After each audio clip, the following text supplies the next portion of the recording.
let's move that into what crazy thing, because that's my crazy thing this week. So what crazy thing did Aeroplan do this week?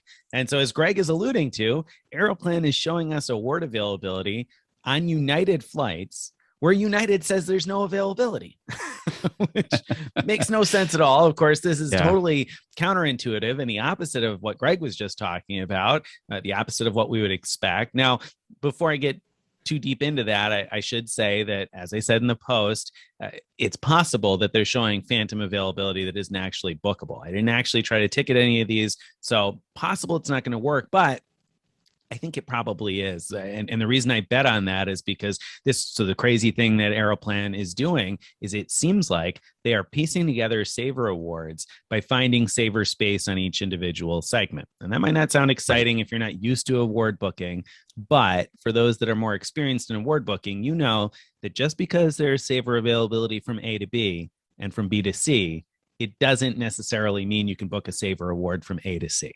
Sometimes that'll be true. Sometimes it won't be true. And in the examples that I showed in the post this week, that was exactly what was happening. United had Saver availability on A to B and B to C, but nothing on A to C. So you couldn't book those together as one award, except Aeroplan is stringing those together. And that's rare. That's not something we typically see with partner programs. So that seems kind of crazy because you can suddenly book, it looks like, lots of different awards that United would not even show you. Forget about have a higher price. They're not even showing them as possibilities on the United website.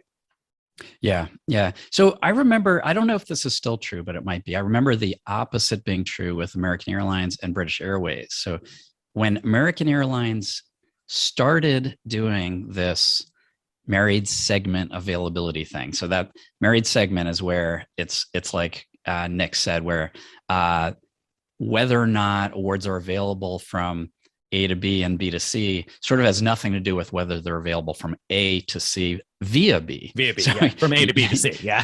All together. Right. Thing. And so what Americans started doing a few years ago is opening up awards more often. So this is the opposite of what you were talking about with United. They open up awards more often on these A to B to C itineraries and not on the smaller, point to point ones.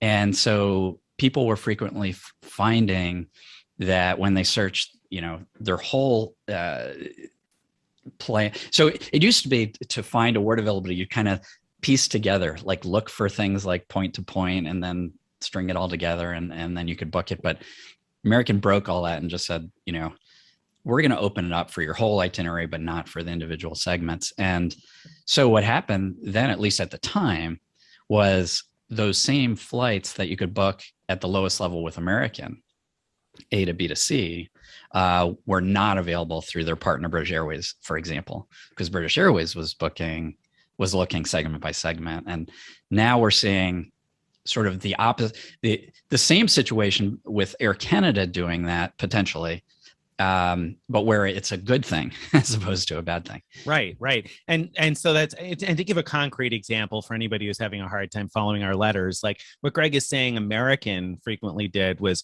New York to Los Angeles would not be available, but New York to Los Angeles to Phoenix would suddenly be available. So that New York to Los Angeles flight was possible, but only if you were connecting it with something else.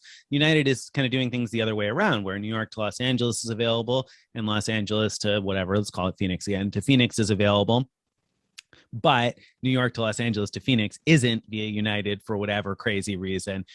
Aeroplan, however, like you said, is searching segment by segment, finding Saver availability on both and putting it together. And that's exciting because long term, that will probably be helpful when we piece together more complex international itineraries. And in fact, somebody in the comments brought up that they were already seeing some situations on partners where, for example, on Turkish, Aeroplan was showing more availability, more options on Turkish flights than United was. So, that was kind of interesting too. Now, another reader commented to say that they saw more Lufthansa first class availability than they thought was realistic. So it's possible that Aeroplan has some phantom availability here. I would be more inclined to believe that that was it and this was a non-story, if not for the fact that I was able to find these United segments available through LifeMiles also. So I could verify that those individual segments were available.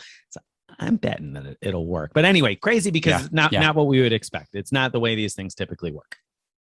It's awesome. So it's inching the addition of Air Canada as a Chase transfer partner towards great. We were debating, is it just good? Is it great? It's certainly, if this proves out, it's definitely inching more towards great, because obviously being able to find award availability in one program where you can't in the other is a huge benefit. Well, it's a huge benefit, and there's a big difference in price sometimes, because, for example, one of the examples I used in the post was Myrtle Beach to Newark to Albany, New York, and so that itinerary was not available separately via United.com. Now, if you did a multi-city search, you could select those segments separately, but then it priced them separately, so that would cost 19,000 total miles. In the example that I had shown in the post, I didn't actually show the multi-segment pricing, but it would have been 19,000 if I wanted to book it via United, and if instead I booked that via Aeroplan, it would be 6,000 points one way. So big difference.